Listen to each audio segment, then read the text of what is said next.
Chair. At 13 pounds, it's the world's lightest wheelchair. It folds in seconds and fits neatly in your trunk, backseat, or closet, so you can take it everywhere. And it's only available right here. Order yours today and get a free wheelchair case, a $50 value, yours free. The Feather Chair, the world's lightest wheelchair, is just $4.99 with easy payments as low as $16 a month. Sorry, no Medicare or insurance accepted. So call right now. Howdy. For yours. 800-823-5826. 800-823-5826. 23. Yeehaw. Howdy, folks. That's 800-823-5826. How's everybody? If you are trying Never to bored. Never bored. too many drugs, listen to me. You don't know me and we'll never meet. I had a problem like you once. I drank and used to party a little too much till it got out of control and almost ruined my life. I realized I needed help to fix my problem before it totally destroyed me. If you've tried to fix your drinking and drug problem and you know you can't do it alone, you need to call the National Treatment Advisors. They'll immerse you into a 30-day program to replace your old habits with new habits and totally change your life. And if you have PPO private health insurance, the entire program may be covered. Fix your problem right now before it gets any worse. Get clean. Call now and learn more. 877-247. Foster, you better call. Who I need to call? Who's calling? What? 877-247-1588. Attention all business owners and creative minds. Do you need a unique and That's personal cool that Tiffany's got my mic working. It further than usually Romika isn't. Laser Engraving and Custom Design? I'm Ron Phillips, co-owner of Romika Designs. We offer custom laser engraving services for a variety of products, including promotional items and corporate or personal gifts. With state-of-the-art equipment and a team of skilled designers, we can engrave intricate designs on virtually any material. Whether it's a special company logo or a custom design, Romika Laser Engraving will help you make your mark. And the best part, our prices are affordable and our turnaround time is quick. I couldn't believe the work Romika Laser Engraving did for me. The engraving on my product was precise and exactly what I wanted. So don't wait any longer. Dana's got the right background. Call Even though Romika it's spin Laser around Engraving backwards. Designs And, today. good. You guys got it. 400. Oh, hold on. And mine, I still got the wrong We look forward to helping you. No, I got the make right your one. mark. You're listening to Joe No, Coe Community y'all got the Radio. wrong one. I got the right one. You probably did. Hear us go.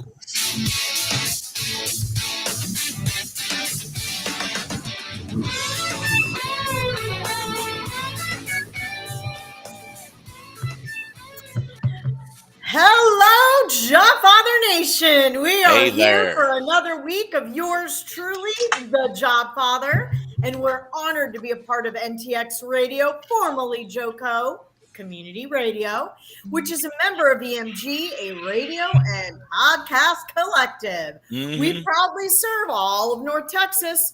We are live 365 on the TuneIn Radio Network and on our station app. Download it for free. Check out our lineup and more. Help us amplify the voices of North Texas. Well, we are honored to be here. Before we get any further on the exciting show and guests that we have planned for today, let's bow our head for a quick word of prayer. Father God, thank you so much for blessing us to support the job seeker community. We just thank you, Lord, for all the doors you have and will continue to open. Help us to discuss items that will truly support and bless the job seeker community. And please be with all job seekers. Open amazing doors for them. In Jesus' name we pray. Amen. Amen. Awesome. Well, I am assuming we've got a dad joke. You know, I got more than a dad joke. You know, Dana, we had a good day yesterday. Pete and I were there at South Lake Focus Group, and we had some awesome landings. And I just want to showcase about 3 of them. Okay, let's see if I can do this correctly. So my buddy Ray Liberatore. Ray's a vice president at Coverica Agency. It's not Comerica, guys, Coverica.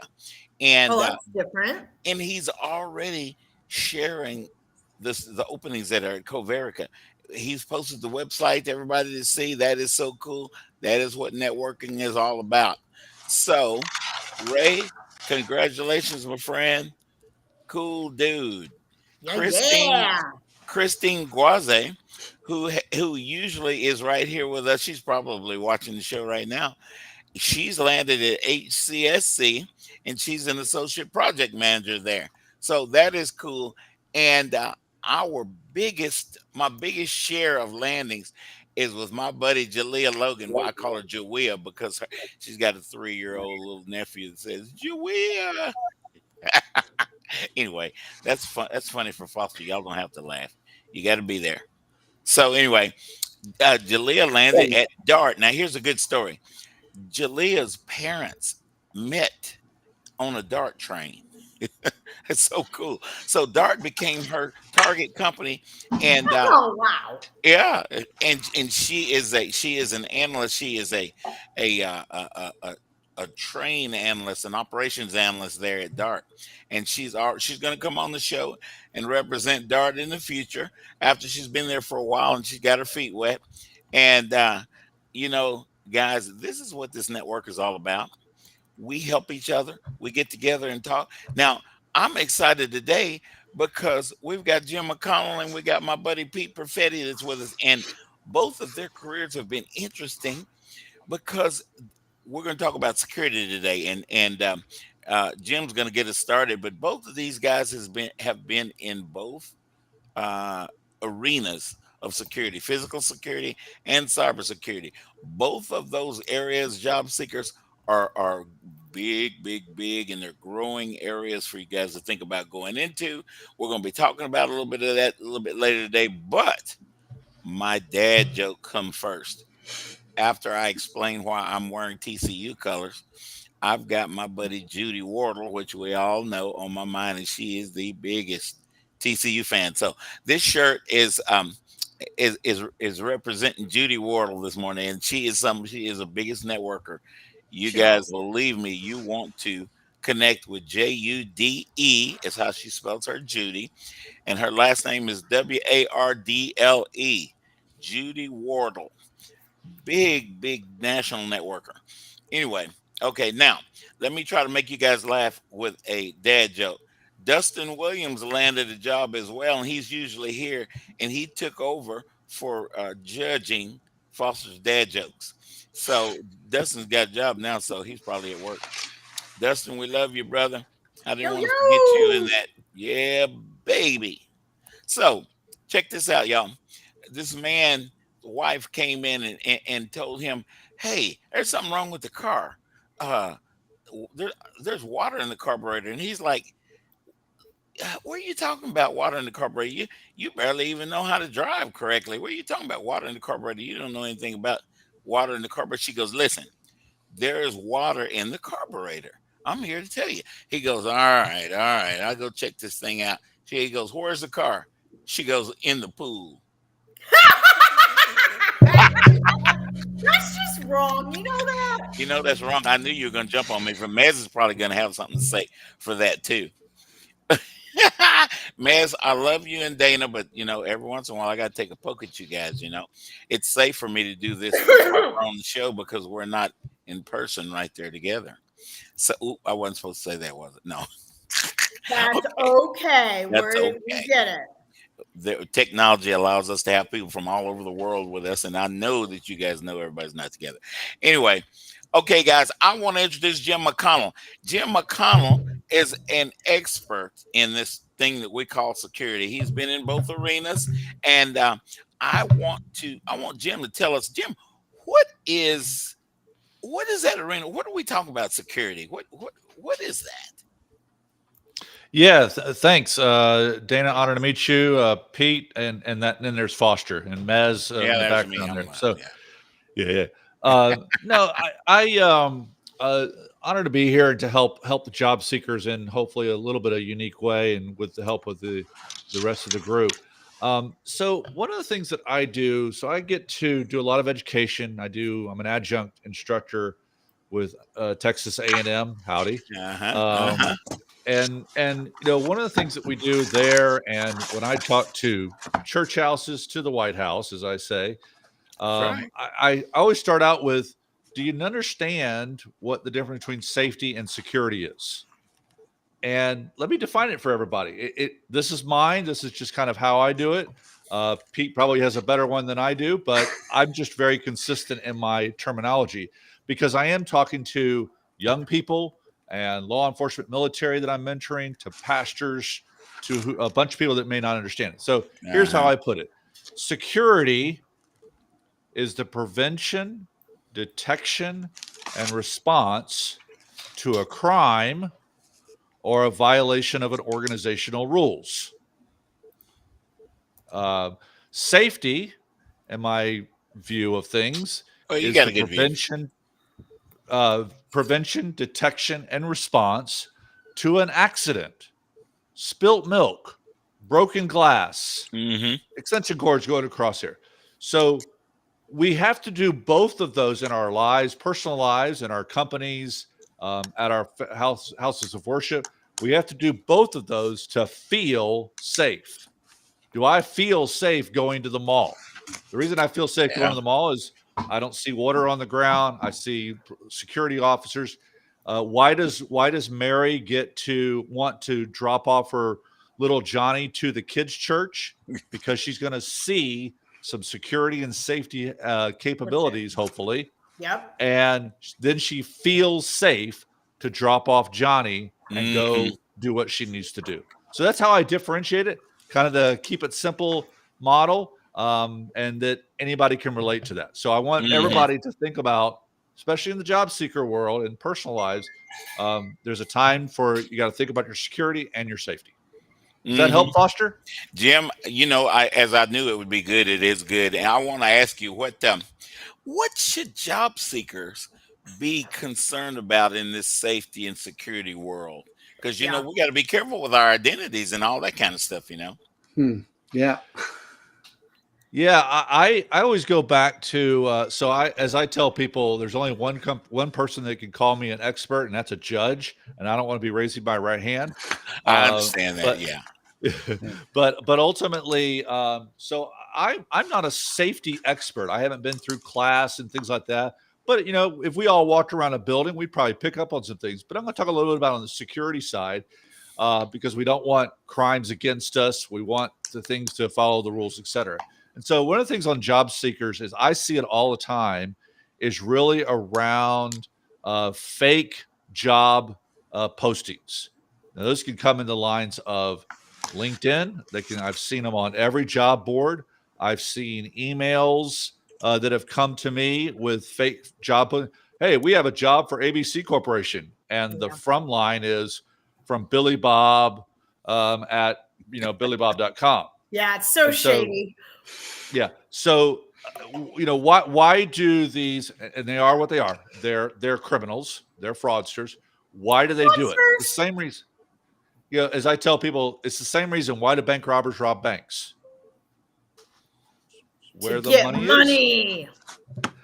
And so why are they after your information? Because they want to sell your information. They want to use your information to make money. And that money can be used for a lot of ugly things.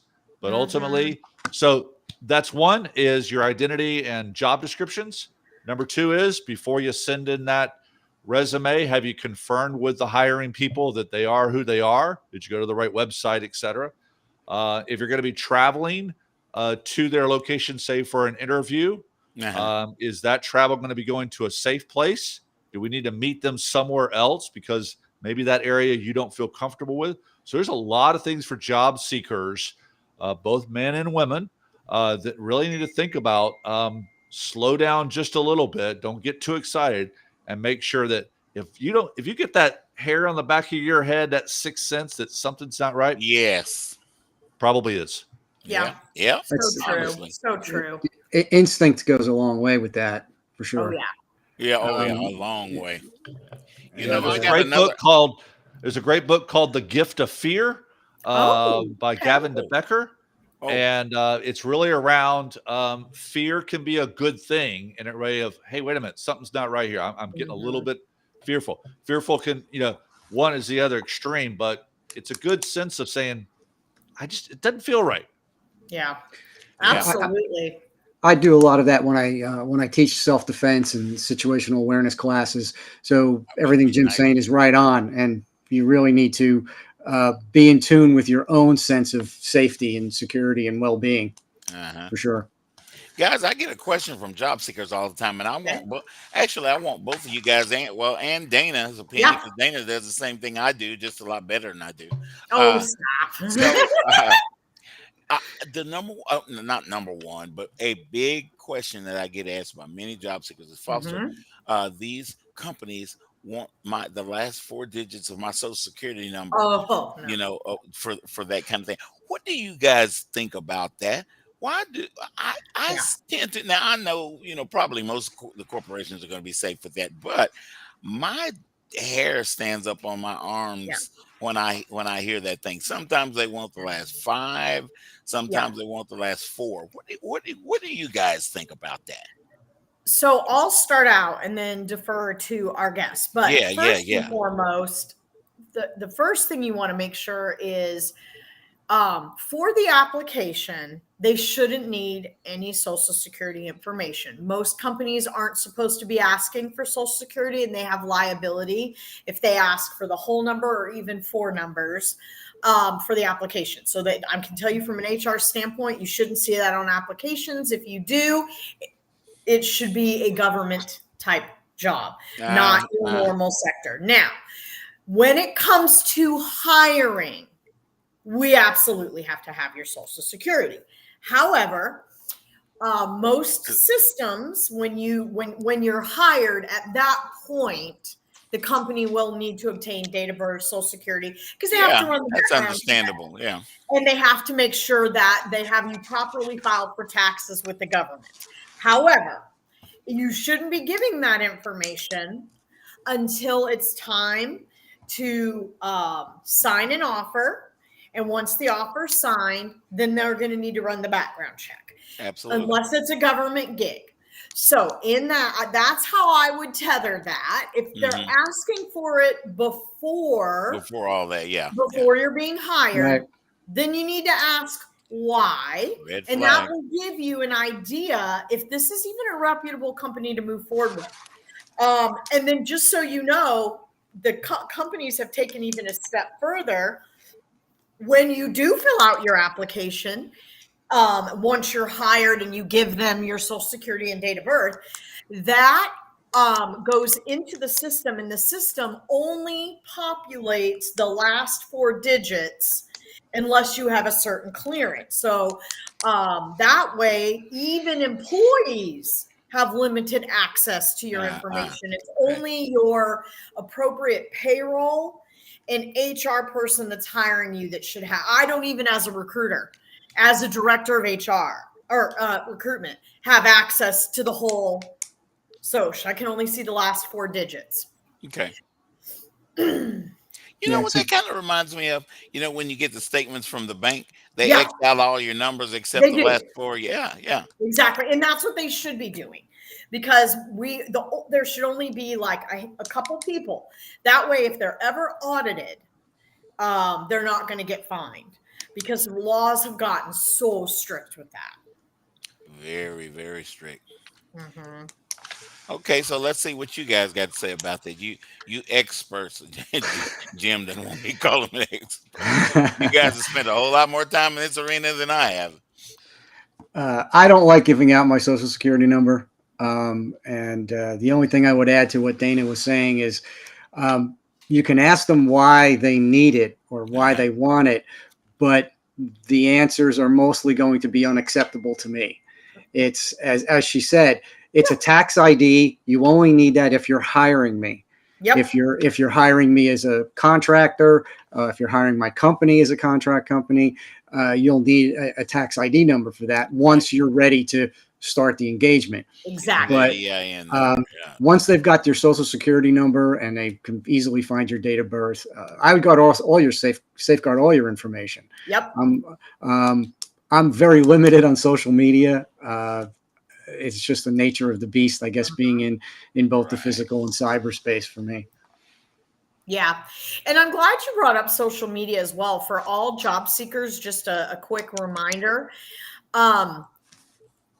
You honestly, if you're a professional in corporate America in any way, shape, or form, your social media 100% should be on lockdown. No one should know your religious views, political views, see what you're up to. It should be on lockdown, meaning that the only people that can see your things are people you choose to be friends, etc. with. And I would keep it very limited because I am seeing, and I don't know what the rest of our guests have seen, but I want to ask y'all this too. I have seen as an HR leader that if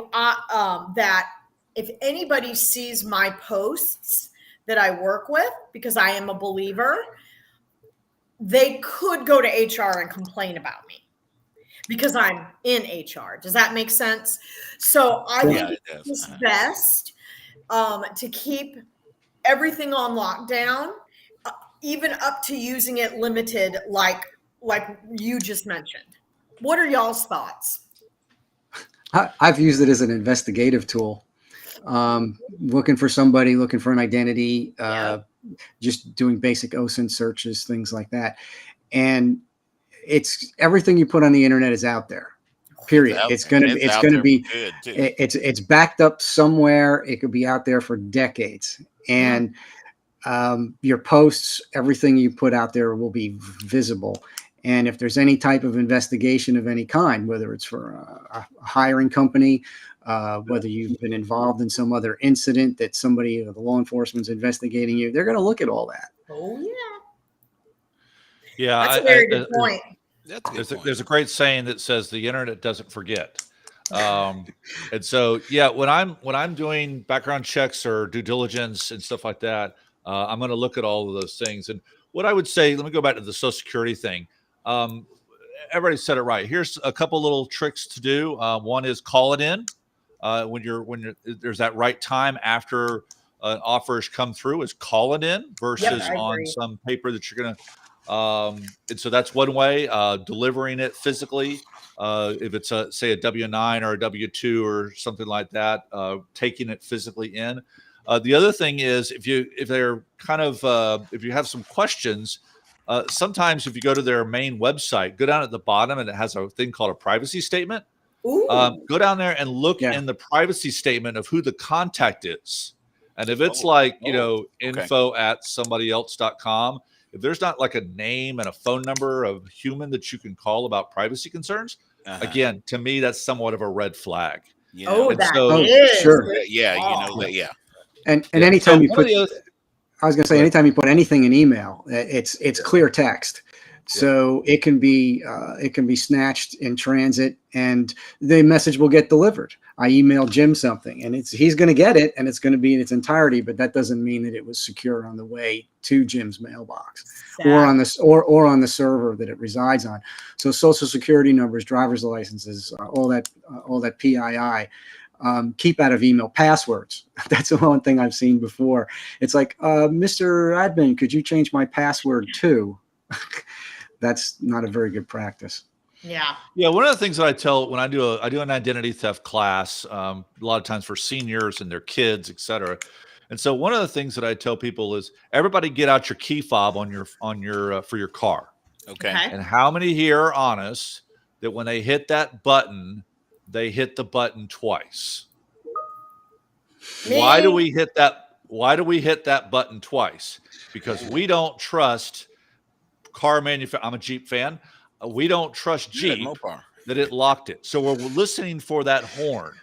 So what I would tell people is in your life and in your job searching and in information and social media is trust a little bit less than you do today. Our world is a little bit different. I don't mean to put you guys out there in the same box with me, but me, not so much Dana, but Dana's close. But me, Jim, and Pete, we were raised in the same world, and the world we live in right now is way different than what it was when we got started in corporate America. Sure. Yes. Sure. I use the expression, well, back in the old days, you know, on a Unix system, on a keyboard, we'd always maybe type a command and then do another one to verify that what we just typed actually worked. But I've gone and taken it further and just said, I don't trust anybody except my mother. And even her, I'm not too sure about. Wow. Well, he's from New York, guys. No, I'm kidding. Well, and Pete, that brings up a good point. I do in the class, one of the things I talk about, and this works with, I've seen it so many times now where a recruiter is contacting you via Messenger. Yeah. And LinkedIn Messenger, Facebook Messenger, etc. Let me tell you a little story. I got a message from supposedly my mom, and her social media account got cloned. So I got the messenger, came back, and the fraudsters messaging me as my mom. I spent 2.5 hours communicating with these two fraudsters, wanting information and money and things like that from me. You think 2.5 hours? Why did you, were you like bored, Jim? No, my thing is, it proves out that says the bad guys and bad girls have time that you don't. So you want to give them off the line, et cetera. And so again, even in a messenger situation, don't trust the little icon up there that says, gosh, that looks like, Billy Bob over there. I haven't talked to him in a while.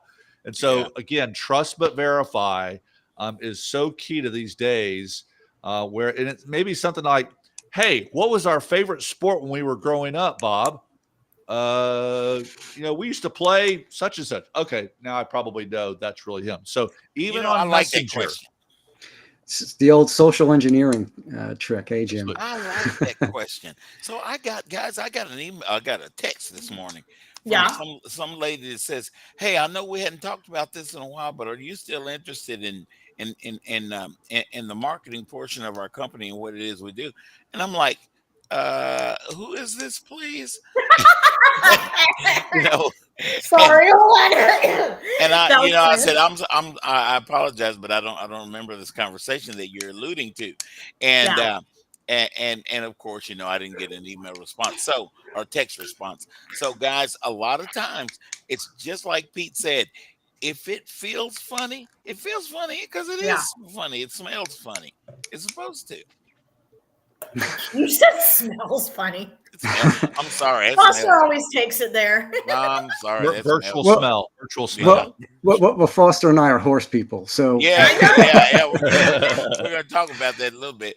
So, Jim, real quick before we run out of time, we got a couple of minutes to talk about this. A job seeker wants to get into these arenas that we're talking about, and they have not been there. How would they do that? Now, this is not a Pete question because Pete's been in both arenas already himself, but how do I get into it if I want to get in there? This is interesting, especially, guys, cybersecurity. That is a big interest right now. It is. Sure. Yeah. So I get the privilege of mentoring military and law enforcement. That's my specialty in my mentoring world. And so they come to me and say, Jim, I'm getting ready to get out of the military, getting ready to get out of the law enforcement. Oh, gotcha. How do I get into this thing called corporate private security, no matter the domain? And so, and some of the things are very similar. And so we start, for the training experts on the call, I've got a set of training pathways and knowledge pathways. And so sometimes it's something as simple as going back to my question, what is security versus safety? So I start them there. But Jim, I have 30 years lieutenant colonel in the military, and I still get the answer wrong. Yeah. Starting the baseline and saying, what do I need to know there? And then you start specialized. Don't start broad, because I can show you 50 different job titles and roles just in cyber. That goes when I for me started and out, trying to help job seekers too. I started out. My first security job was locking up a church. My second security job was building user IDs on servers. Now I evolved into a massive amount of different areas, executive protection and fraud and a lot of other things. Which is Jim, I got to cut you off. I hear music. Yeah, and we're going to go to commercial. And we appreciate you joining us, man. See you in a minute.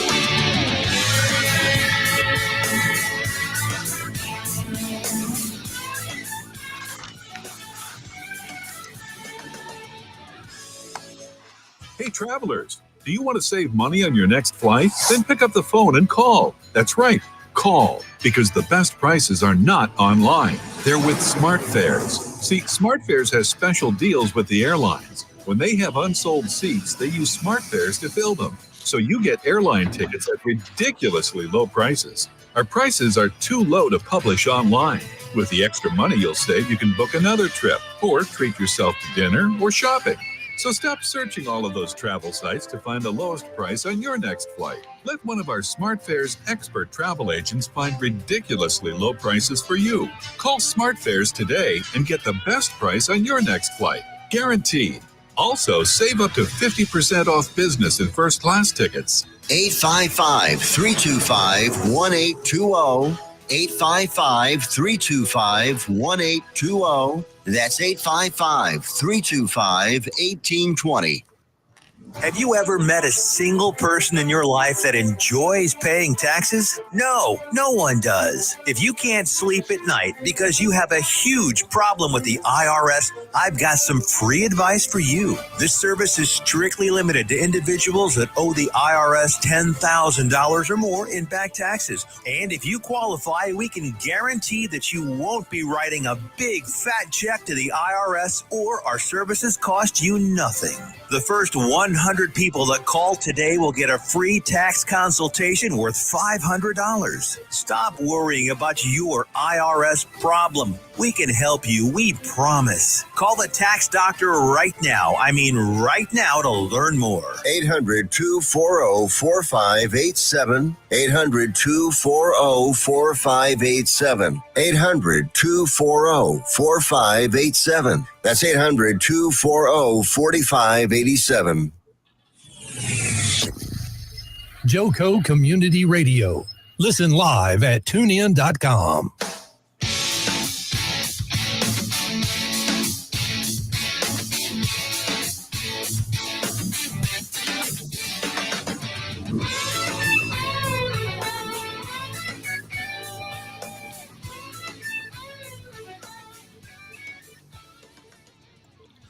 Hello, Hey. Jobfather Nation. We are back. We are back. Everybody, just wanted to remind you, we are excited and honored to be part of NTX Radio, formerly Joco Community Radio, and we are a member of EMG, a radio and podcast collective, proudly serving all of North Texas. We are live 365 on the TuneIn Radio Network and on our station app. Download it for free. Check out our lineup and more at ntxradio.com. We thank our valued partners in helping us amplify the voices of North Texas. Right. Yeah. Well, team, we are back for the second half of the show. We had an amazing first half. I learned a lot. I can't thank our team enough for sharing this extremely critical information. Please keep us in the loop. If there's any other tips or treasures we can share with our network. But Buster, tell us that. We probably have another dad joke. Do we have I'm glad you remember that. any landings or updates? Okay. Different twist, you guys. Knock, knock. Who's there? Who's there? Orange. Orange who? Aren't you glad I didn't come up with another lame dad joke? Oh, brother, that's actually kind of funny. That was very predictable, Foster. Very predictable. It's a classic. Yeah, it is a classic. It really is. And we have to remember and revere the classics. We do. I see, guys, that Jason Hopper is with us. Jason, guys, works with the Jewish Family Center over in Dallas, and you would be surprised, for years they have served job seekers in the community. So go to JFS Dallas, jfsdallas.org. You do not, I repeat, do not have to be Jewish. There's nothing wrong with it if you are Jewish, but you don't have to be Jewish to get services there. So Jason is a job search coach, guys. So check him out. And we call him J-Hop. Me and Dana. J-Hop's awesome. We're getting older, but we're still cool. So that's J-Hop. But Jason Hopper, guys, and Jason, tell Allison I said hi, man. And okay, guys, here's my buddy Pete Perfetti. Now, Pete and I got together, and we've got personalities that kind of mix right there together. We both like horses. We both we both own horses. Thank you, Natasha Chiafalo. I wouldn't have horses if it wasn't for you. And we connect there. We talk about the security thing. We talk about Pete has been around for a while. He's originally from the New York area. I tend to get along with New York folks. If you're from New York, it's almost automatic that I'm gonna get along with you. I don't know why that is. Always has been. But Pete, guys, is our job seeker, and everything that Jim and I just talked about. He's been in both sides of security and safety, and we're going to talk about what Pete thinks you companies ought to know and what you guys ought to think about hiring Pete into there for you. And Pete is open to Pete's open to contracts too. And with his vast knowledge, I would think that some of you companies might want to consult with Pete. Tell us something, Pete. Tell us about what do you like? How'd you get in all this stuff? What's next for Pete? I mean, I know we don't know, but you know. Well, let's see if I can enlighten everybody.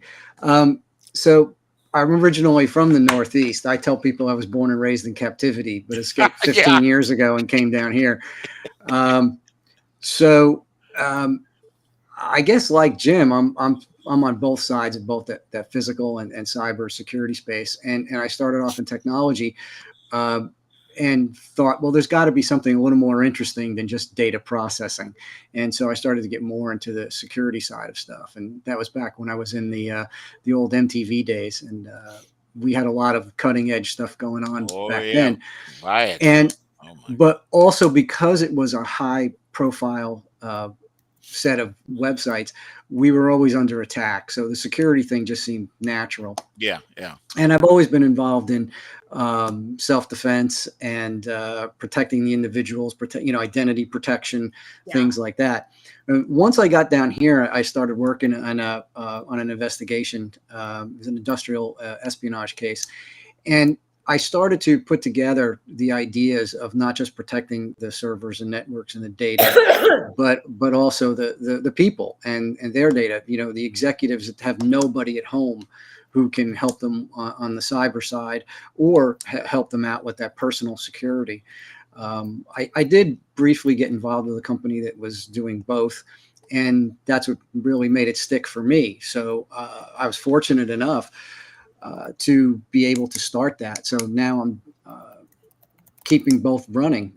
We do a lot of physical security stuff, but the cyber stuff is always something that's been in my wheelhouse for a while. And I think, like Jim said, there's a lot of organizations out there that you can go to get a start in both, say in cyber, for example. I was a chapter leader for OWASP, both up in New York and down here in Dallas for a while. What's OWASP? The Open Web Application Security Project. It's a global nonprofit, and find your local chapter. OWASP.org. Go there, search for it. There's a lot of great people in the organization, and their meetings are usually free to attend. So whenever there's one, I know when I was running the one here in Dallas, I tried to get some speakers that were very, very well known in the cybersecurity space. And they were very happy to come by and speak. And I've done the same thing. I mean, through OWASP, I've spoke internationally and domestically on both the cyber side and the physical security side. You brought something up, and I've got to interrupt you real quick, and then we'll get right back to it. So hold on to what you got. But what you just told me reminded me of something my dad said. He said, "Son, if you want to learn how to do something that you don't know how to do, go hang out with the people that do it." And you just reminded me that I had to throw that in there. No, you're absolutely right. And if you want to be better at something, try to hang out with people who are as good or better at it than you are. There you go. Because you're going to get that trickle down effect. And I was fortunate that company I worked for at the time, as a matter of fact, when I got on the OWASP board up in New York, my former boss was moving, and I jumped up into his slot. And so that's how I got involved in the organization itself. But you were asking about being a job seeker in that space. And I think sometimes the biggest issue is translating exactly what the job is into a job posting. And a lot of times, I'll look at one and I'll go, well, that's really good. And, I try to pursue that one. But a lot of them are still looking for things like must be proficient in Microsoft Word. I don't think you're going to be in technology and not have some amount of proficiency with it, right? Yeah. So there's a lot of there's a lot of fluff in there, and I think that it's also very difficult. The more complex that they put these job descriptions, it's a little more difficult to be in tune with every single job description. How many different resume versions do I have to have on there? I think some of the folks here, like I've been involved with the South Lake Focus Group down here, they've been doing a great job. I think there's a lot of people, attendees at the functions who are very good, as well as the staff. So, that's how I came across to meeting Foster. And hey, Pete, is there an OWASP website? It's owasp.org, OWASP.org. And you can go there, and there's a lot of great information on there. There's a lot of how-tos on there too. So for people just looking for reference material, things like that. And a lot of the folks that are part of that also do a lot of speaking. So you'll find out who people are, and you can go and read, read up on those. Yeah. The SANS.org is another resource. They've got a library of white papers that people put out on various topics. There's tons of others, and I don't think we have enough time to go through them. Yeah. But I think what was difficult for the job recruiters, at least for me as a candidate looking for things, is it's how do you take your 3-dimensional personality and put that into a 2-dimensional resume? Oh yeah. And there's, I think, a lot of opinions on how your resume should be structured and that. And I'm not, I think some of the things that have come across technology wise over the last 15 years have been great. They've been great for job seekers, but at the same time, it can be daunting because people, especially folks who haven't been out in the job market for a while, there's a lot of new tools out there, and some of them are very good. But they're not all appropriate for every person. And I think that as a job seeker, you want to try to tailor your search and be a little more focused, as difficult as that may be. I find it's a very good introspection exercise as well for a job seeker to be out there. Yeah. And I don't know. I'm more the hands-on guy, or I'm the doer. You need it done, I'll get it done for you. Coming up with advertising campaigns, not exactly. Yeah, they got people for that. Yeah, it's not my specialty, and I think that's the toughest thing for me. I don't know whether I have any specific recommendation for HR people putting stuff out there, but I think it's difficult when you start listing things like the technology areas or the skill sets that they're looking for. I think that's important. Keep the skill sets out there, but it doesn't really say much about the individual who's looking. They'll say things like must be a team player. Well, nobody's going to say they're not. Yeah, no doubt. I mean, it's really true. Yeah, no one's going to say that's a failing. I'm sure they all think they are team players, and maybe one or two of them are definitely not on the wrong team, but they're yeah.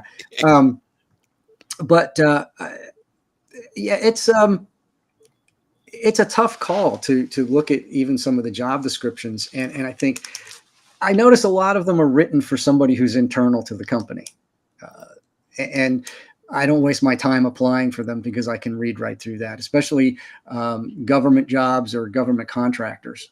They tend to be writing it as if you've already been doing the job within their organization already. Right.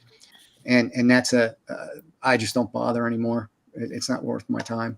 What I'm gathering and what I'm seeing as the Jobfather, I've got a 50,000-foot view of job search and stuff, and what's going on and what's hot and what's not. And, I try to keep it as simple as possible. The number one thing that I try to do is I see my buddy out in Florida, Gerard Robles, with us.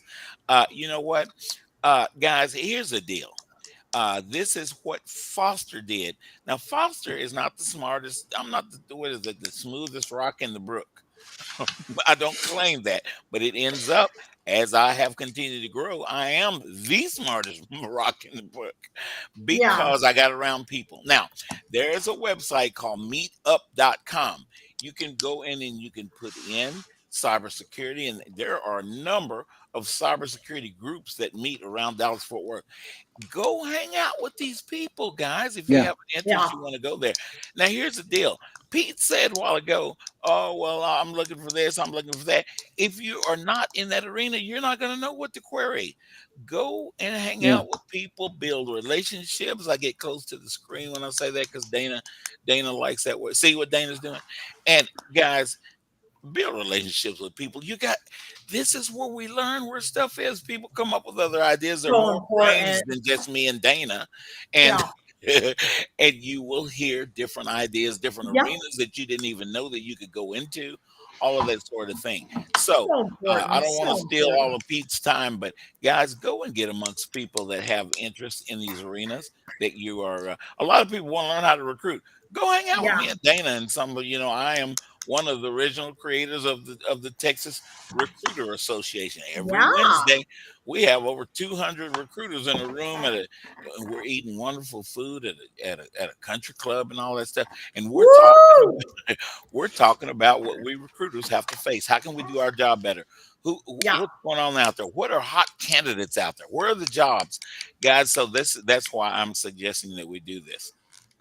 Yeah, I think you're right. I think that getting out there and finding the local organizations and certainly the networking aspect of it is where you're going to find those connections. And sometimes there's not a lot of opportunities around, and other times there will be. But if you're going to make an impression on somebody, they're going to understand a little bit more. It's a lot easier in person. I can put on a resume that I've done all these different types of investigations, or I've done these type of risk mitigations and the successes that I've had. But unless you're really talking to the person who's done it, you're not going to understand the depth or the quality of that work. Anyone can put on a resume that they've done this or done that, and they maybe done a bit of it, and they could be very good at it, but they're not necessarily the same. Not everybody's on the same level, the same playing level. And I think when you get out and talk to people, they're going to remember who you are, and they're going to remember those key aspects of your personality. And that's going to be a good trend. And I know when I've been a hiring manager, the skill sets out there, I could be looking for 10 particular skills that are critical to what I need. And somebody comes in and one candidate might have all 10, but their personality is never going to work in our environment. And similarly, they might have 5 or 6. Well, depending on what those technologies are, I can send them for training, or I can train them within the company, but I can't, I need to have that person. There's those soft skills and those soft talents. And I don't think those translate well onto resumes, for one, as a job seeker. But I think that as a job description or a posting, that's got to be difficult to write a job description to get the right fit personality wise. And I think when you're sending your resume up and you're one of 100 or more people applying for a job, that AI script they're running in the background, which is just fancy software, is not necessarily going to give you the full give you as many stars or indicators that you're a good candidate for that job. And suppose 100 people apply and 75 of them are really top notch.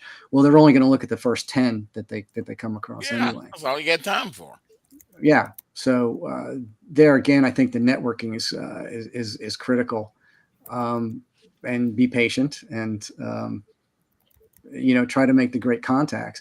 But that's great if you just want to get into a thing like either the physical security or the cybersecurity space, knowing where those groups are meeting and getting those people to, getting together with those people. But they'll also be a good source to point you into those things. Like that Jim is talking about the education and places where you can further, whether it's again physical or or cyber. And on the physical security side, I'm sure Jim knows this too. There's a lot of tips when I teach courses on that. You can go and you can get a certification and you can do these different things, but you got to get insight from the people who are out there and actually doing it. I learned a lot from doing a lot of the social engineering and the pen testing stuff. But if I'm working a security gig and I might be on a security team somewhere, there's a way to talk to people. There's a way to find out information. There's a way to de-escalate. There's techniques and skill sets in there that I call, they may seem like soft skills, but they're really, really critical to being successful, even in that physical security space. And even in a corporate level, if I'm on the cyber side, it's imperative that you know how to talk to the right people, the right way. And I don't mean to be condescending to anybody or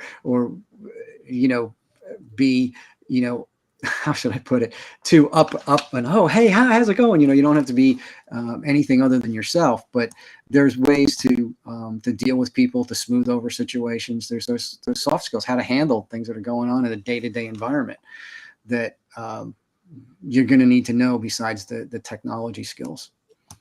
Yeah, I think the other thing is when you're going out talking to security people, we trust less.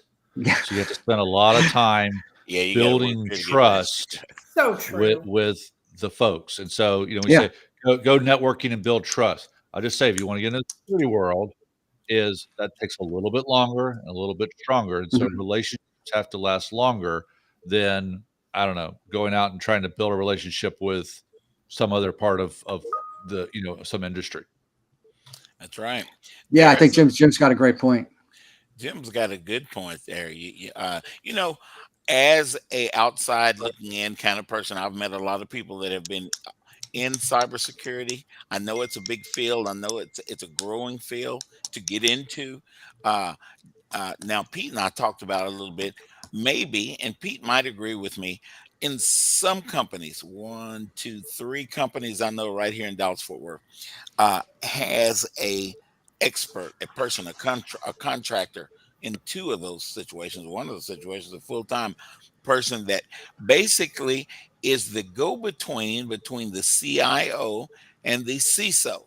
Now, when we talk about the CISO, that is the Certified Information Security Officer. I think is that right? It's a chief information security officer. Chief information. So see, that's why these guys make money at this stuff and I don't. But go ahead, Forrester.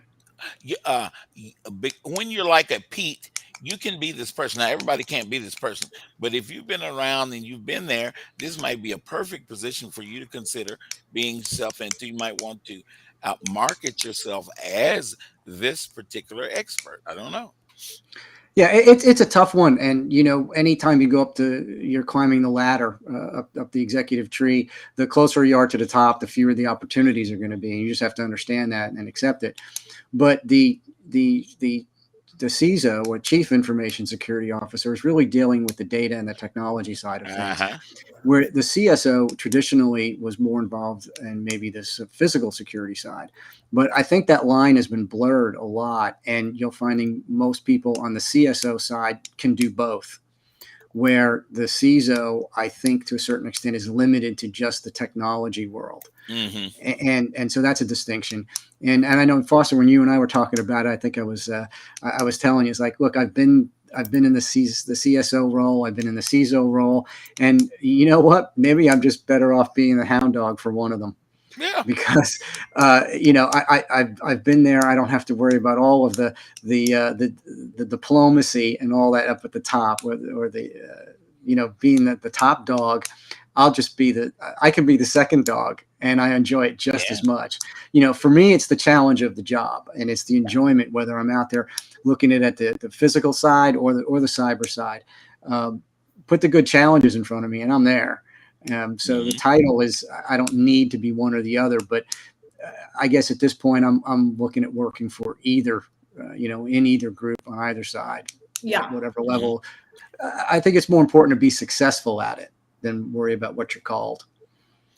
the companies that operate in that space as their business, we've got a number of them around Dallas Fort Worth, are good companies. When you guys are thinking about this, especially you guys at this level that we're talking about right now, go and look at opportunities at companies that operate in this arena. That's what they do.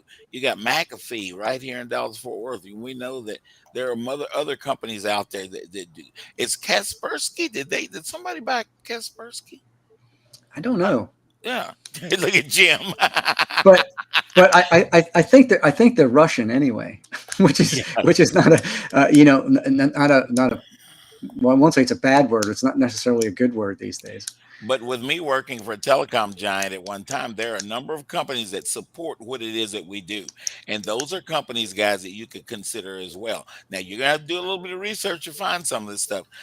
But once you get in there, you're going to learn what is available, but get amongst those people. I'll say it again.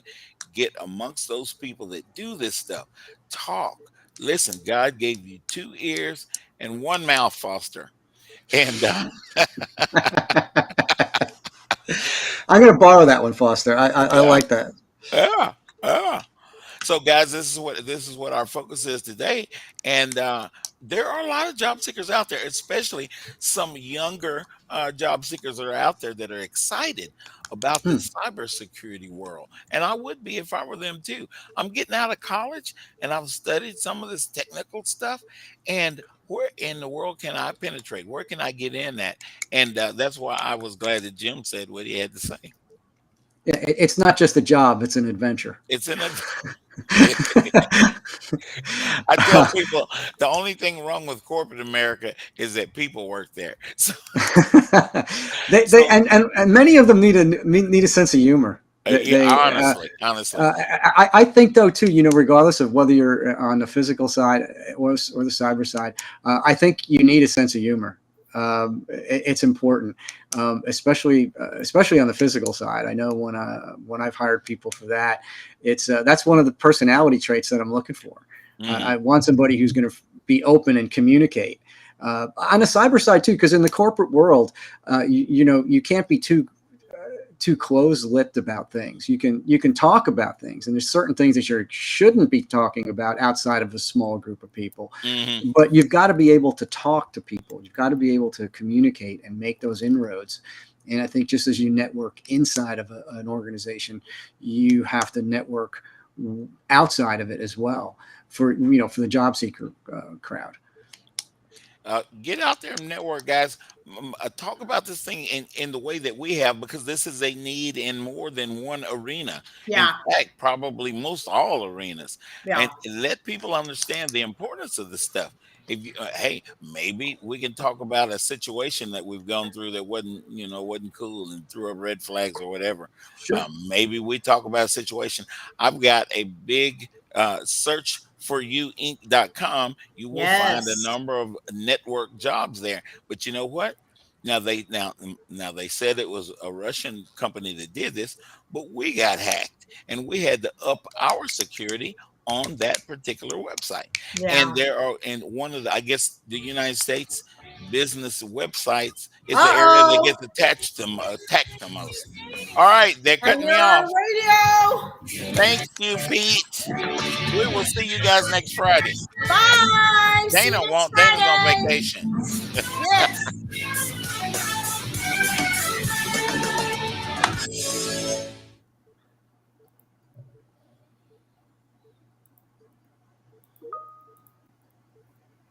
Why have thousands of aspiring authors teamed up with Christian Faith Publishing to publish their book? Because Christian Faith Publishing is an author-friendly publisher who understands that your labor is more than just a book. We provide authors freedom and flexibility throughout the publishing process, professional book editing, award-winning design, and some of the highest royalty structures in the publishing industry. And as always, you will retain 100% of the rights to your book. I was looking to find a company that I could trust, one that assisted in the editing process completely.